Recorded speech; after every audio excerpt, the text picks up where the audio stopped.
Starting his business with $1,000 and a computer, Kevin Stitt grew that company Gateway into one of the leading banks and mortgage brokers in Oklahoma. Taking that American entrepreneurial experience, he switched to politics by running for office and becoming the 28th governor of Oklahoma.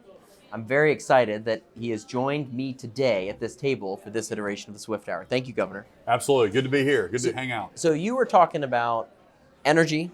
It's linked to national security. Talk a little bit about that, because when people think about energy, they got to think about Oklahoma.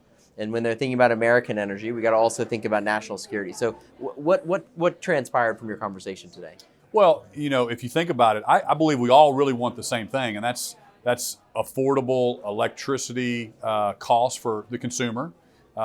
We all want a reliable, affordable energy grid. We all want, affordable gas prices at the gas pump. We want to meet the needs of Americans with our own resources.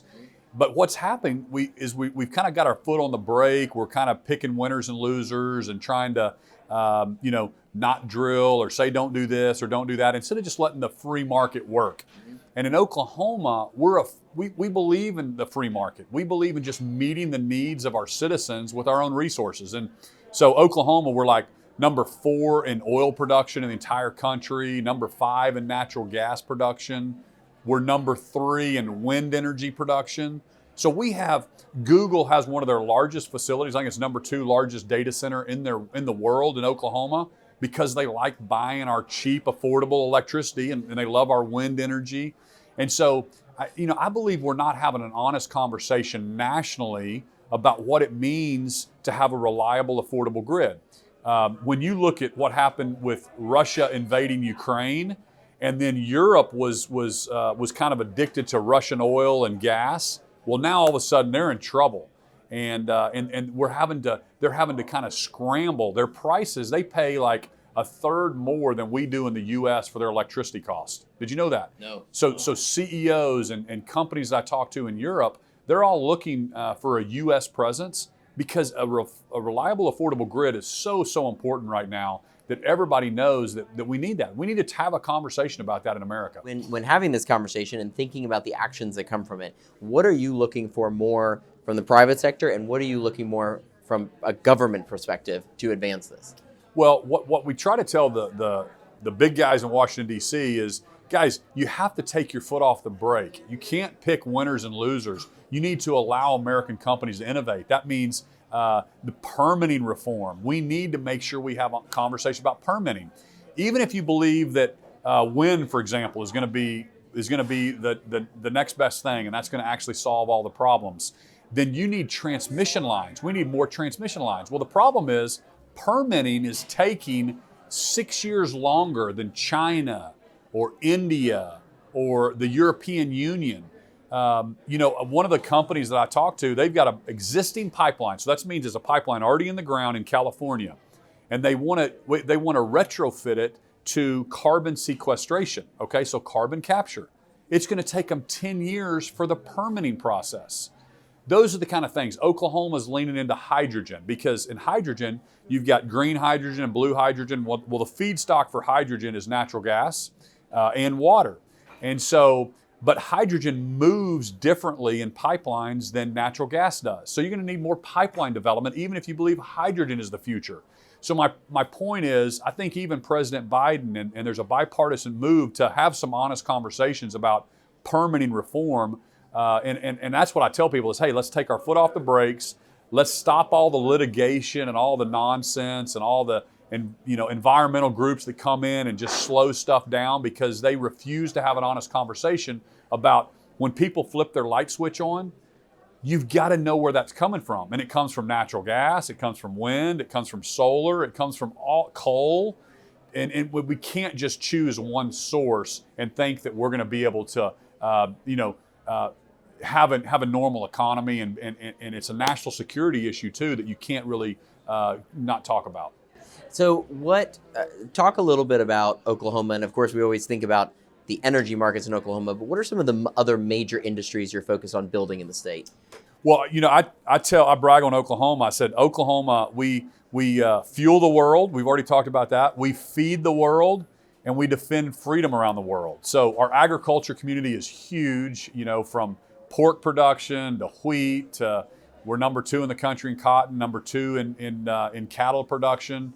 But also, when I say we defend freedom around the world, Tinker Air Force Base, it's the largest maintenance and repair facility for the entire world, and basically all the Air Force fleet is maintained in Oklahoma City, about 30,000 employees. So we keep all of the Air Force fleet, kind of flying around the world. So we have 5 military bases. So aerospace and defense is huge in Oklahoma. Obviously, oil and gas and energy is a huge sector for us. Agriculture is a huge sector.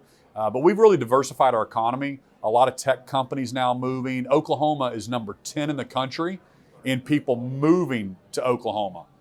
We're the 28th largest state population-wise, but we're top 10 in just people moving to Oklahoma right now because of our pro-business, pro-freedom policies.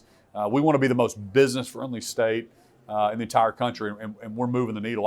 I'm mandating that 30 days we get all permitting done. If you have everything done, we're going to give you an answer in 30 days. We don't hold anything up as far as Oklahoma is concerned from the permitting side.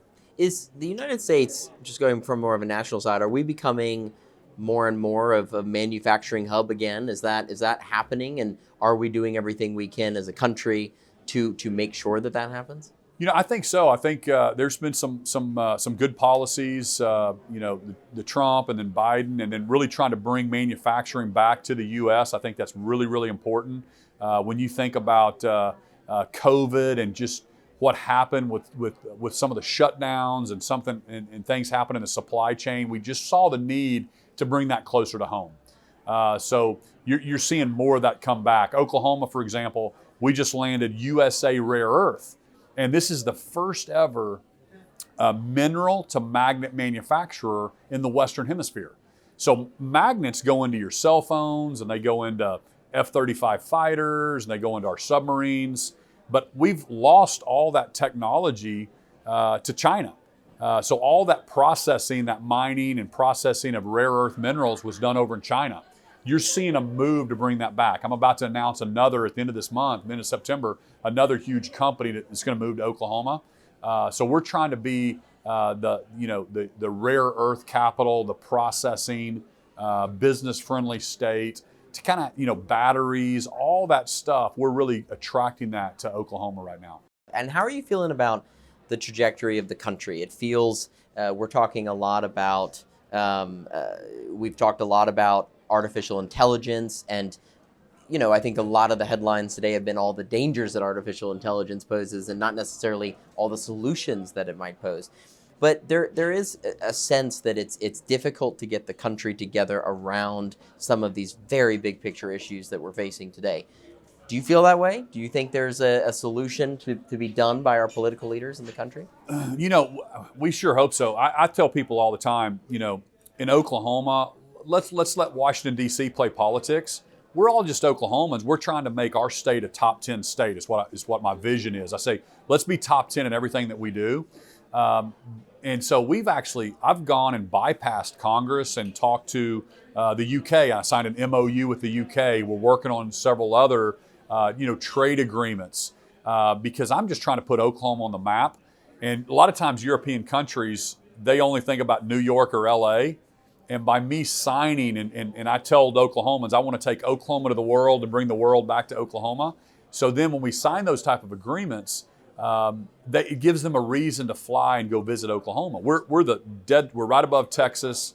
We're dead center located in the middle of the U.S., so it's the right spot if you want to have a manufacturing facility, if you want to get into the U.S. market. But the gridlock in D.C., just like as an American, I see that, and you just ask yourself why. It's like everybody's driven to their corners, and nobody will have an honest conversation about border security and immigration. Those are two different things, but we need to fix them both. We need to have a good immigration policy. We have great Hispanic communities in Oklahoma, but everybody knows we got to have a strong border. So again, but everybody's driven to their corners and nobody's having an honest conversation. And I think it's the same way about energy security. You got people driven to their corners saying, I hate oil and gas. And then some people say, well, we don't like renewables. We believe in all of the above in Oklahoma. Let's take our foot off the brake and allow American companies to innovate, and meet the needs of Americans and plus our allies. It's so important. Oklahoma, we ship a lot of natural gas on pipelines down to the Gulf Coast. Gets turned into liquid natural gas, LNG, and gets shipped to our allies and our friends in Europe and in Japan. We're lucky to have the resources we do have. Now, minerals, we need to have an honest conversation. If we're going to move into electric vehicles, we need to mine for that, and we need to make sure our critical minerals, and we can meet the needs of those battery manufacturers here locally. Those are the kind of things that I like talking about and just having an honest conversation about. What's the biggest lesson in business that you use in politics now? I started my company, like you said, with $1,000 in a computer, and we've got over 1,000 employees today, and we do business in 40 states. And I'd never ran for office until I decided to run in 18 and won. But I think, we hire people normally in politics that have never, hired people and set the strategy. And being a governor is like being a CEO. We run a $22 billion budget in Oklahoma. It's 30,000 state employees. And so I tell people we have to make sure the trains are running on time. We have to run the state. And yeah, there's a little bit of the politics side of it, but really it's like running a business and meeting the needs of our citizens and making sure we have the best education possible and the best roads and bridges. We've got the best health care and then the best economy. That's why I believe in lower taxes and making sure the regulations make sense for our businesses and there's a level playing field. That's all businesses want. We want to make sure that there's a level playing field and then we can go compete and we can go win against our competitors. So me setting that strategy, I've learned all that from the business sense and on putting a team together, setting that vision, holding meetings, accountant by trade, went to Oklahoma State. And so that's kind of the way I approach being governor as well. And it's worked for our state so far. We have the largest savings account in our state's history, over $5 billion. I've cut taxes. I've invested more in education than any other governor before me. And so all that's happened because we've been fiscally disciplined. Well, Governor, thank you very, very much for joining us. It's great to see you. Oh, it's great to see you guys. Thank you. Thank you.